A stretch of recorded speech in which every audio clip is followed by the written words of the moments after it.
Everyone, I'm Romina Puga, and today we are having a very insightful conversation titled Raising Unstoppable Girls. This year, we're celebrating Women's Month across Telemundo with an amazing campaign to inspire and empower the women of tomorrow called Nuestras Niñas, las Mujeres Imparables del Futuro. Today, we have award-winning bilingual journalist Jeannette Kaplun, founder of Hispana Global and co-founder of the first Spanish language parenting site Todo Bebé. She's also a mother of two. Hola, Jeannette, welcome. Hola, I am so happy to be with you, Romina, and with everybody watching. This is so important. We all want to inspire our niñas imparables. Total. And starting, with the most important question, with so many accolades under your belt, including making 2021's Forbes Next 1000 list, which felicitaciones, that's amazing. Gracias. Please reveal to us, tell us, what does it take to be an unstoppable woman? I don't know if I'm unstoppable, but what I would say is that the most important thing that you can do for yourself is change those beliefs that maybe over the years you have grown to think are a reality. Maybe it was that teacher that told you that you're bad at something, or those fears, or that you will never succeed, that you're not enough. Set that aside, start believing in yourself, and create a new mindset based on what you want, on your passions, on your abilities, and also on your purpose. And I think that will make you truly unstoppable. That's such great advice. I'm like noting it down kind of on the side here, even if I'm not a young girl. I think that's timeless advice for any woman at any age, really. We all struggle with self-esteem. We all struggle with self-confidence. Even those people that you admire, they all have a little voice in their head, always niggling, always pointing out what they did wrong instead of highlighting what they did right. And Exactly. I think it's a work in progress for all of us. And that's why it's so important to teach our kids, our niñas. Everybody needs to really realize that we have all the tools that we need to be unstoppable. Absolutely.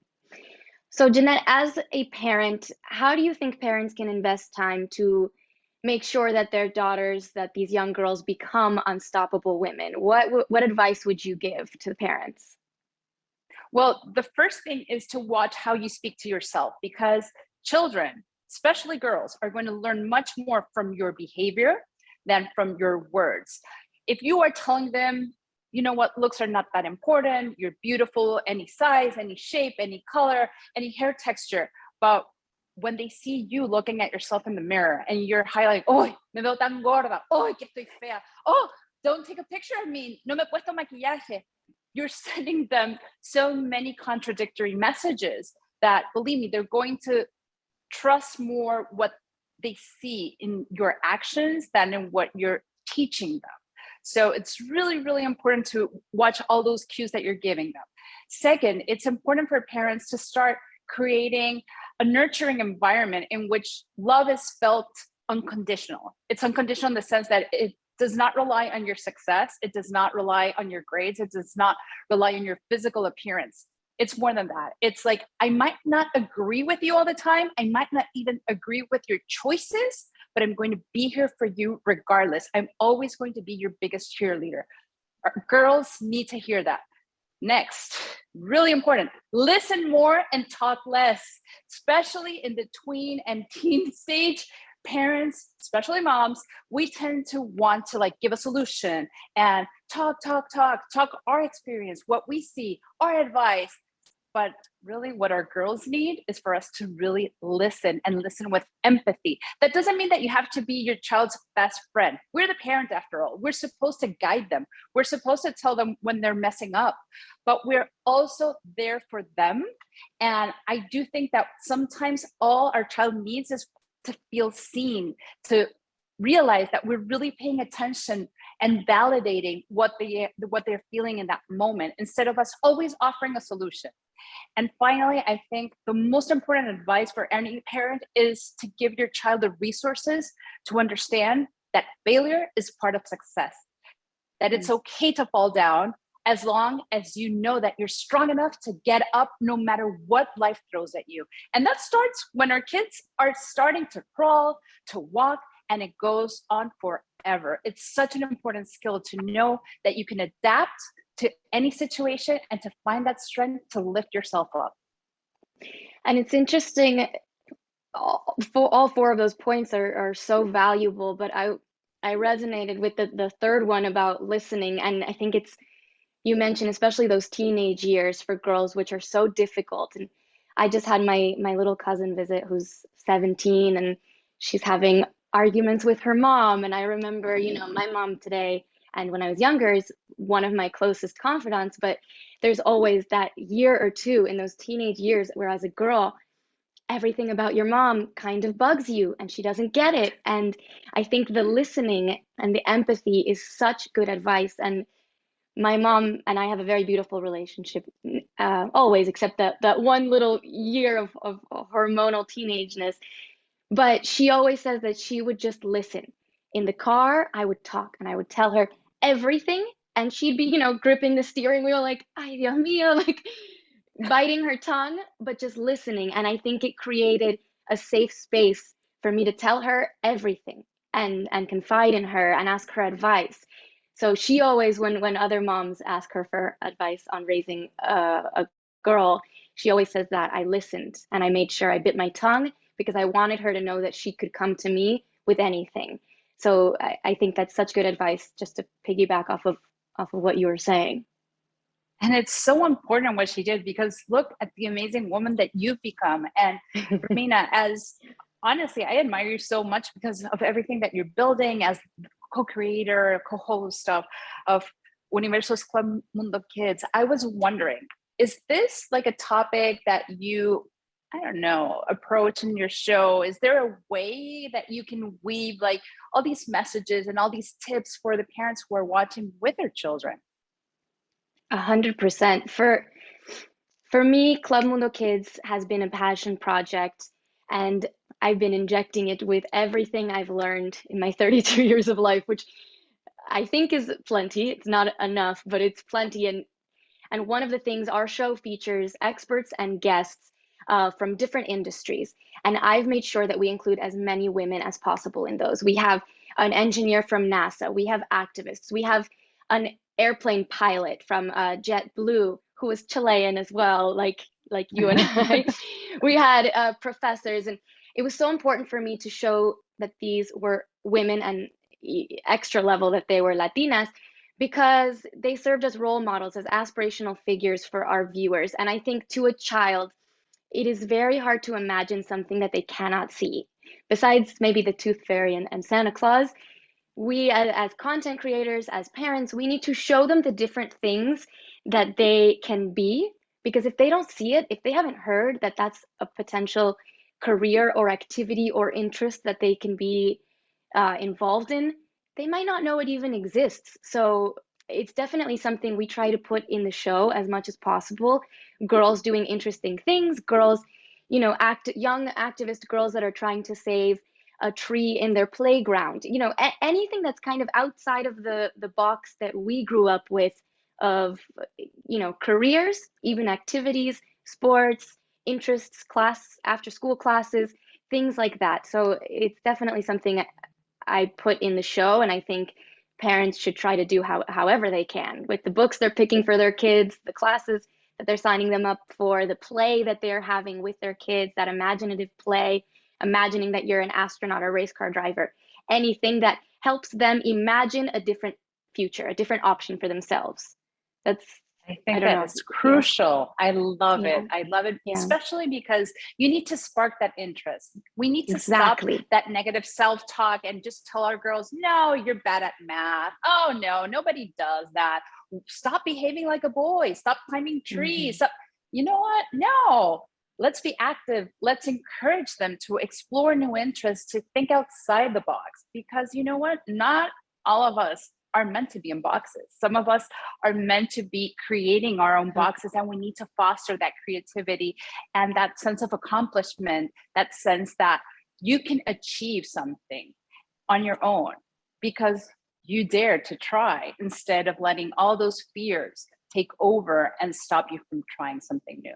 And speaking about that, what do you think then, because you mentioned, the climbing on trees and those tropes, what are some of the unconscious biases that you think parents act upon with girls that they maybe don't do the same with boys? Well, it's one thing to know all the theory, right? But in reality, as parents, we are the product of all these cultural assumptions and traditions. So even as a Latina mom, I need to be carefully watching on like my words or what I encourage in my son versus what I encourage and tolerate from my daughter. It's like, even unconsciously, we tend to celebrate more the sciences, math in boys, or we highly encourage them to be physically active and active in sports and competitive sports, being competitive, being assertive. Girls are still being perceived as bossy, agresiva, or poco femenina. And honestly, we need to really realize that even if we don't think that way, we might be addressing our girls in a different way. It's like if they come down for dinner and they're not looking a certain way, we might comment on their appearance or why are you dressing like that? Which we wouldn't do for young boys. I would never comment on my son appearing in a hoodie and his sweatpants, but maybe if my daughter dresses up for dinner that way and the grandparents are coming, it's like unconsciously I want her to change because her abuelos might say something like, ¿Y qué le pasó? It's like, why is she dressed that way? Or why is she looking that way? And honestly, who cares? If that's how she wants to express herself and she's not hurting anybody, then she should feel free to dress in whatever makes her comfortable, right? And is appropriate, of course, for her age. So I really think that we need to examine all those, like that baggage that we come with, because nobody teaches us to be parents. So we tend to repeat what we saw at home and see what we're encouraging, what we're highlighting. We don't highlight our son's appearance so much to others. Ay, se ve tan divino, se ve tan guapo. You might hear that once in a blue moon, but with a girl, it seems like the physical appearance is super, ay, está tan linda. Uy, ay, estaría tan linda si bajara un poquito de peso. Like all those comments that are so hurtful and so irrelevant truly to what a person is worth. Our children are much more than a number, whether it's their grade, whether it's their weight, whether it's their ranking in their class. And we need to teach them that what really, really matters in life are your values, your purpose, trying your best, being kind, instead of really placing all this value, especially in our girls, on physical appearance, on things really that you don't really control. You don't control your gene pool. And that doesn't make you a better person. Like having more symmetry in your face doesn't make you automatically a kind, empathetic, hardworking person. So I do think that guys tend to get a free pass on that. And for girls, the pressure is so much that I think also that that's why so many of our girls are facing anxiety these days. Too many pressures. So you mentioned your daughter coming downstairs in a hoodie and sweatpants versus your son, and how maybe the Latina in us or what we saw from our parents makes you want to comment on her dress but not his. And so I want to talk a little bit about self-confidence, because it is, the key to becoming an unstoppable woman. And as a parent, what are the things that parents can do to help build this self-confidence? And I'm going back to that sweatpant example, or commenting on the dress of a daughter versus a son, because you said, if she's comfortable in that, that's all that matters, as long as it's age appropriate. So what are other kind of things that parents can do to reinforce self-confidence in their daughters? Well, we feel more confident when we realize that we are able to achieve something, when we conquer our fears. So as parents, it's very important to encourage our children to try new things, even if they're not the best at it, even if it's something that is out of the box, really. Like maybe a girl wants to try to start fencing or doing things that are associated more with boys than girls. Maybe she wants to go into basketball, soccer, and we need to encourage them. Even if she's not the best at it, but at least allow her to try and to feel that she was able to do something new. That's the first thing, trying new stuff. Second, allowing them to really be bad at something and then start building up, because we all start being bad and then we start learning new skills and we start getting better and better and better.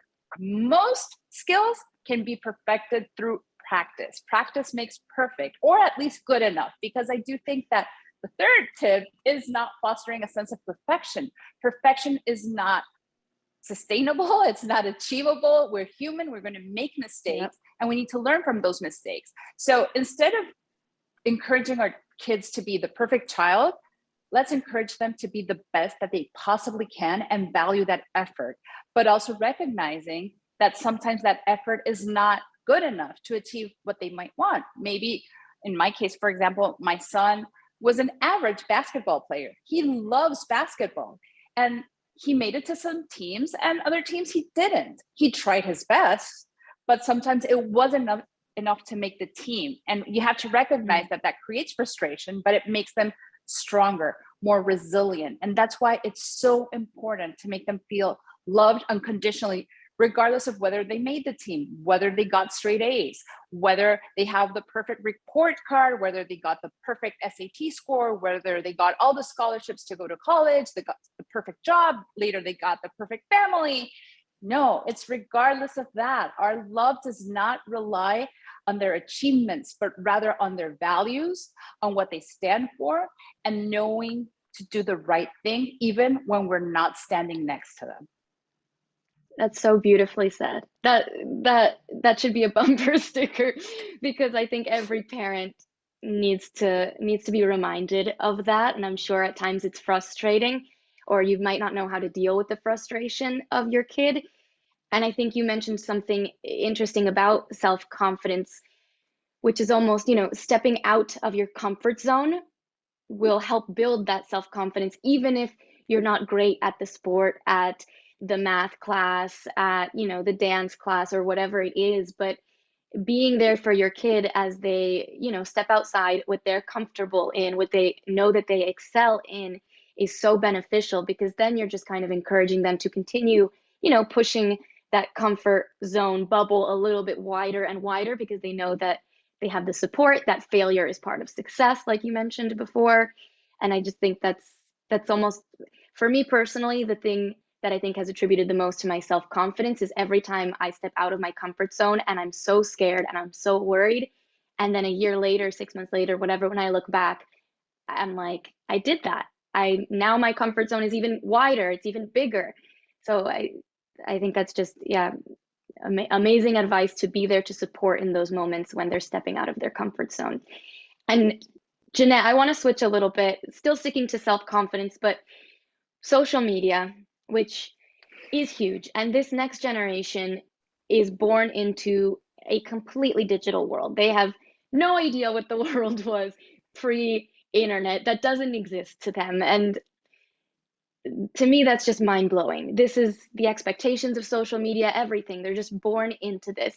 What role is social media playing in the self-confidence of our girls, and how can parents manage that? That's a very complicated question, because social media is so pervasive and it's here to stay. So we need to learn to live with it and deal with it, even if it has a very positive side, because it connects us to other people. It allows for so many wonderful things. The problem is that social esteem also has created very big and very real issues regarding self-esteem, regarding self-confidence, and also with bullying. Self-esteem is crucial to any human being's development. And when you're constantly comparing yourself to others, which is what's going on with social media, it's very dangerous, because the grass is always greener on the other side. And you are seeing a tiny bit of reality. And sometimes even that reality is filtered. It's not only curated, it's so altered that it doesn't look like anything real. And if you're comparing your reality to somebody else's fantasy or curated filtered picture or video or TikTok, you feel really bad about yourself because you don't have the perfect home, you don't have the perfect family, you don't eat the perfect food, you don't travel to the most beautiful places, you don't have the most beautiful clothes. And when you live in that constant state of comparison, it can really affect your self-esteem, especially when your brain is informed. Remember, our brain is in development until our early 20s. So it's incredible the impact that social media can have on you, especially on girls. If girls don't see themselves reflected on social media because they're seeing a certain type of aesthetic, or if they're getting used to looking at themselves through a filter. There's so many plastic surgeons and dermatologists telling me that they have so many kids in their teens, 14, 15, 16-year-olds, coming to their offices and requesting to look like an Instagram filter or a Snapchat filter. What are we doing to our kids by doing that? It breaks my heart because I understand this is a society that really values physical appearance, but what is happening that these children are not able to recognize who they are, what they stand for, and they always want to look like somebody else. So the first thing is really teaching them to value themselves beyond their looks, to really not highlight physical appearance so much, although especially during the teenage years, it is crucial. So highlight how unique your child is. Highlight their qualities, what they do for others, and also encourage them to use social media in a positive manner in which they build a sense of community, in which they can express their creativity. I know amazing teens who are producing artwork. Some are even going into NFTs and they're sharing that on social media. That's great. That's wonderful. That gives them a sense of accomplishment. But on the other hand, with parents in particular, please understand that with social media, your child's privacy is secondary to their safety. There are real risks on social media these days. You need to be very careful about turning off geolocation, about not sharing personal information, and giving your child the tools to know how to navigate this world. And also check their comments, check what people are commenting on their feeds if they're old enough to access social media and use different platforms, and educate yourself, because a lot of parents, what they do is like, oh, yo no entiendo esto de Snapchat. Oh, no, a mí la tecnología me supera. That's not an excuse. It is our duty as parents to understand how these networks and how these platforms work. We can install filters, we can filter certain words, we can limit what people they have access to, or what content, or even on games. But also it's super important to empower our teens with the knowledge of how to use this and how to navigate it, so that way it doesn't affect them as much. And girls are at a bigger risk of suffering from cyberbullying and negative self-esteem and all those comments that are so hurtful, because people don't tell you face to face what they will be willing to tell you on social media. And when you, even as an adult, it hurts me, but when you're a child, those words really sting, and they can really create a lot of pain. They go deep, they create a wound, really, because as they say, people might forget what you did to them, but they will never forget how you made them feel.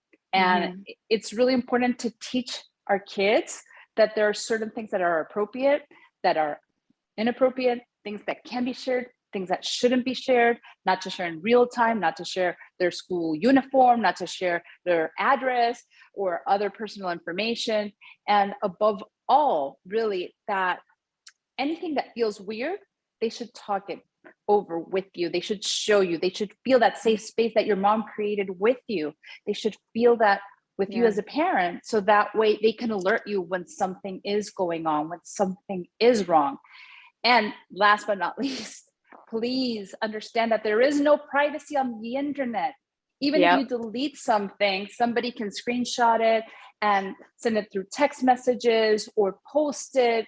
And we need to understand that anything that goes on the internet lives there forever. 100%. That's a lesson that I think our generation had a harder time learning, but there's no reason to not teach that now. There's no reason not to know that at this point.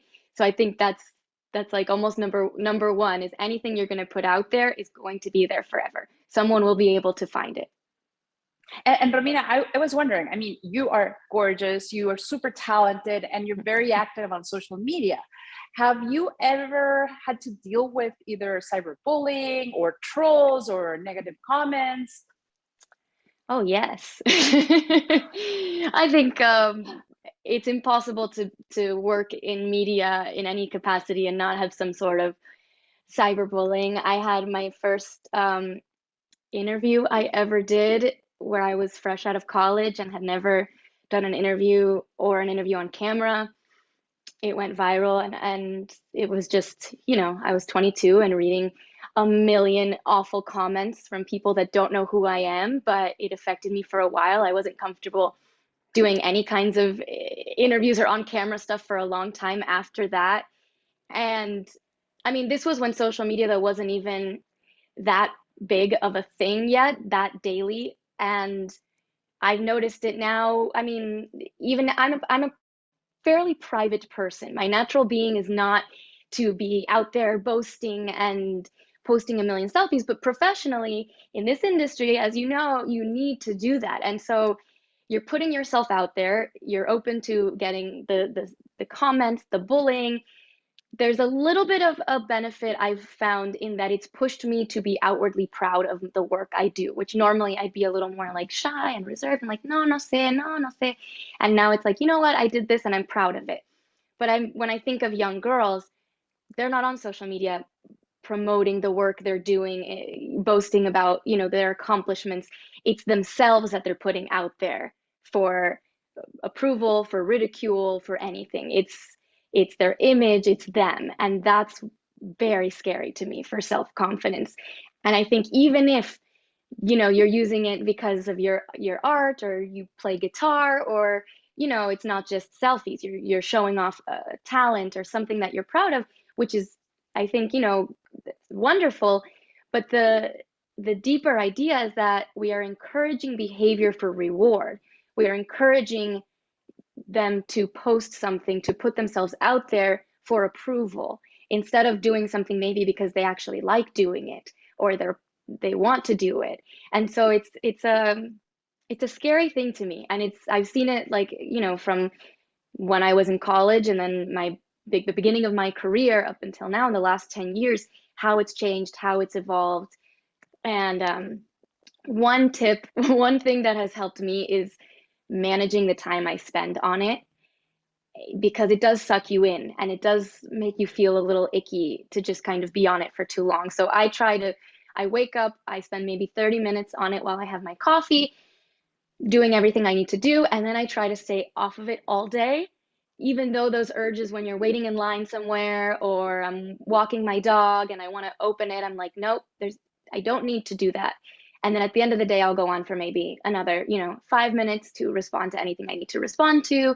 And that's it. And I say it, and it's very hard to stick to it. But I think as a parent, it might help to try to at least manage or be aware of how much time they're spending in this artificial world. It's so true. And limits and boundaries are important not only for kids, but for adults too, because it's very easy to be on your phone the entire time. And, ay, ¿cómo te fue en el colegio? But you're not really paying attention to your child who is right next to you. And what you were talking about, it almost becomes an addiction. Those likes, that reward, that instant gratification that you feel when somebody loved your post or left comments, or that sense of like, ooh, I'm really bad at this because nobody saw what I posted, nobody commented. And it's so dangerous to rely on that outside validation for your self-worth, for your self-esteem. You need to find what makes you proud of what you're doing and who you are. And that's why, as parents, it's so important to always be highlighting their achievements as a human being, not because they look good or because they did something that you wanted them to do. But every achievement, every accomplishment, even if it was trying a new food, I think that really bolsters your child's self-confidence, self-esteem, and that sense of like, oh, I can do new stuff. I can try something new. I love that. It's the little things. And I love this next question.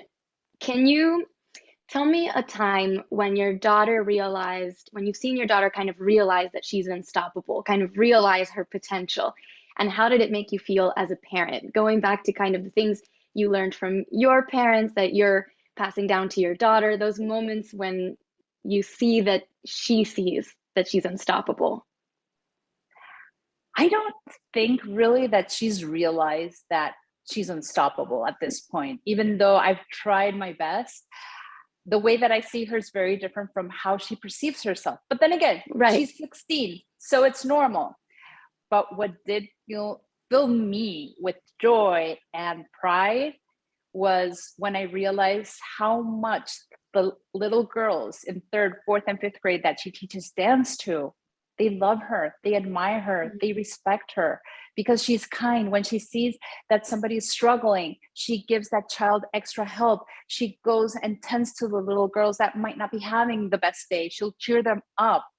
And I heard this from the moms of those girls.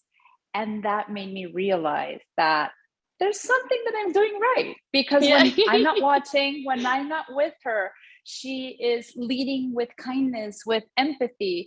She could just be on her phone, like so many Yeah. kids are, or just like, I don't know, be there for the entire hour in which she's being an assistant to her dance teacher.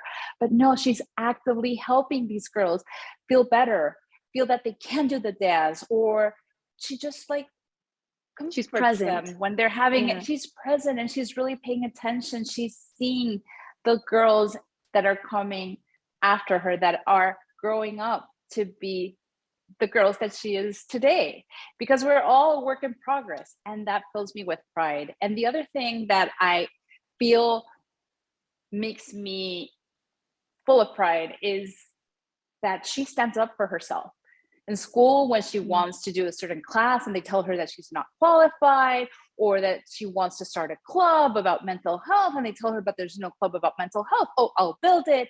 Seeing that Wow. happen fills me with joy. And I really want her to realize the potential that she has and that she can really be unstoppable. But we're still working at it. She's still not there. And what advice then? What advice are you giving her? What are the tips or ways that you're letting her know, guiding her on her journey to becoming an unstoppable woman? Well, the first thing is that I always recognize what she's achieved and who Mm. she is. I don't point out what she isn't or what she's not good at. I'm always telling her, you're so great at this. You're such a great friend. It's so wonderful that you were so welcoming to the new girl that started 10th grade and who didn't know anybody. It's wonderful. So I point that out.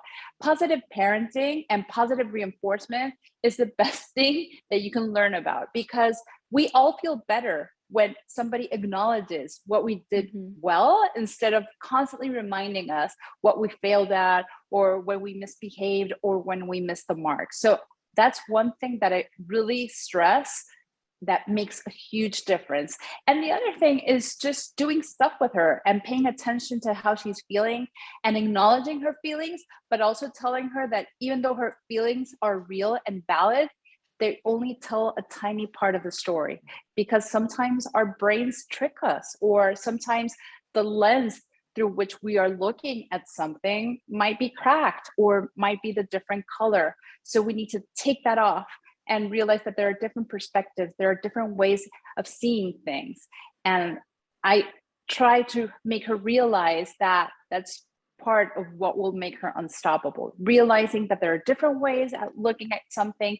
And anytime that there's a problem, it creates a possibility, because you have to find the solution, and there's a world of solutions that we just need to discover. That's wonderful. So, Jeannette, as a parent and speaker who has focused on family issues, on parenting, let's end this with the ultimate secret to raising unstoppable girls. Give it to us. Let us know, what is the secret sauce? I think the secret sauce starts with us. Lead by example. Believe in yourself, so your girl knows that she can believe in herself as well. Perfectly said. Jeannette, thank you so much for being with us and all of these useful tips. I think they're insanely valid and useful for raising daughters of any age. Even, I think my mom should watch this. Maybe I'm an adult now, but we never stop growing and learning how to help the younger women in our lives. And to everyone watching, we invite you to follow us on Instagram at Mujeres Imparables for your daily dose of motivational women everywhere. Thank you very much and happy Women's Month. Thank you. Thanks so much.